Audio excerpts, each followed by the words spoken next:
All right, so this is episode 2 of Turkey Man and T-Carp's little series we've got on Ötzi the Iceman. Right. So in our first, if you haven't caught our first video on what Ötzi carried, you need to go ahead and do that. I'll put the link in the description here. We talk about Ötzi the Iceman and what he carried and all that stuff.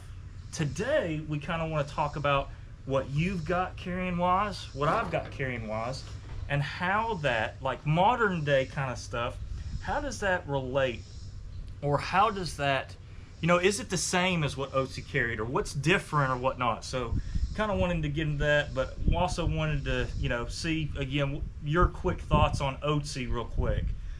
Well, the thing about it is he had a way of getting game, feeding, you know, being able to fish or hunt. Mm-hmm.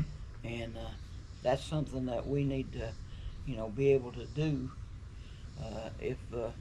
if something happened. You know, what if happens? The what if happens. Yeah, I mean, I feel like, and that's something I think we can do, because I feel like it's not only is it needful that we bring a spiritual aspect to people's lives. Absolutely. Which we do, but also that we need to have in place. Let's say that your car tore up. I mean, I've been in places, and I know our listeners have been the same way. Yep. Be in the mountains or somewhere, a windstorm coming. I remember the tree blowed down behind me in front, and I'm stuck. Yeah, we're. And so I was able, in that regards, I had a hatchet or an axe, and be able to move a path to get out, and a rope to pull with. Yep. But what if it blocked you in, and you had no cell? I didn't have no cell. You had no cell phone. Cell phone, right? I mean, you had no signal, and you don't have to be in the mountains for that to happen. Now you could, anybody that's got a cell phone knows I don't have no signal. Right. You know, so that being said, you got your vehicle, you got what you've got in your vehicle. What do you carry in your vehicle? Yeah, what do you carry in your vehicle? What are you carrying to kind of stay the night for a few days, for 72 hours, 3 or 4 days, all that? So. What do you carry if, say, that I want to go look or scout this area over here? And I've done that. I've done it around Catoosa, AEDC, some of the places like that. There's some places out west Tennessee don't have these ridges we got. Mm-hmm. And it's plumb flat. And you don't have that way. You don't have to say, well, marker. that peak I'm looking here, or that peak I've got here. I don't have no map with me. I haven't taken a map with me. I'm just getting there looking at, well, that looks good, and take off. And all of a sudden, you turn around, and where's the truck? And you don't hear no vehicle. And you say, well, it goes this way. And all of a sudden, you're walking a direction, but you don't know if you're out in the right direction. Yeah. If you have a compass, you can turn a 4 or 5 hour trying to get back to the truck in just a few minutes by being prepared. Yep. And as a Boy Scout motto. Well, let's get into our pack. Let's get into my pack and your pack, or what you kind of got, and go from there. What have you got here? And then let's kind of compare it to Ötzi. So what do you have first? Well, I just brought a few items that I wanted you to get your opinion. They're not expensive items. Okay. This right here is Walmart Ozark. Ozark Trail is Walmart. Trail. Is what usually Walmart carries. Well, I got this one.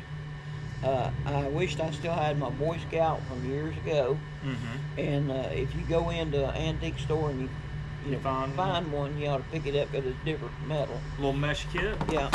Now what the little things I looked at when I picked this up, $5, but it's not you know, something you want to set up housekeeping with.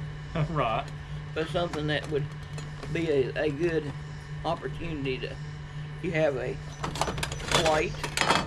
I think Ötzi would have killed for something like that, though. You got a little skillet. Yeah. Plate, skillet. You got inside. Show the folks up top here. You got a little pot. Yeah, show up here. So we got a pot, so you can boil water in or whatnot. Okay. I throwed some matches in here. That's and a smart. Striker in it. That's a smart way to start fire, kind of like he did. He had Yeah. he had that flint, and he had flint, and he had a way to Waterproof. do that. Waterproof matches. So you can put seasoning in it, or something you can carry seasoning with. What I liked about this one, and the Boy Scout one was very similar to this, is that handle's gonna get hot. Okay. Okay? But if you notice, it's got a hole here on each end. Yeah. I'm gonna work what you was doing what you're doing, and got a stick.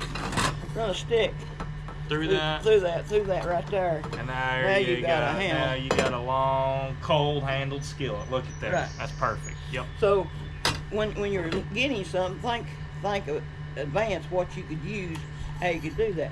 Not everything has got that. No, that's pretty cool stuff. I like that. That seems good to me. And here's the thing. Yes, it's not going to, like you said, not going to set up camp with it for 30 days or 2 months. But in a pinch, this will get you by just fine. But if you throw that in your haversack, oh, and this is lightweight too. I love it's lightweight. It's not. It's $5. Right. It's not something I asked you. $45 or $30. It's $5. Right. I mean, it's still. Right. You could get one of these, but it packs back out. If you notice, it's got them 2 little nipples in that hole. I thought that was pretty cool. That's smart to show. So it's like well, it's set up and kept it moving. And also, that right there can be used for a lid too. There you go. Stick with us. We're going to get into mine real quick.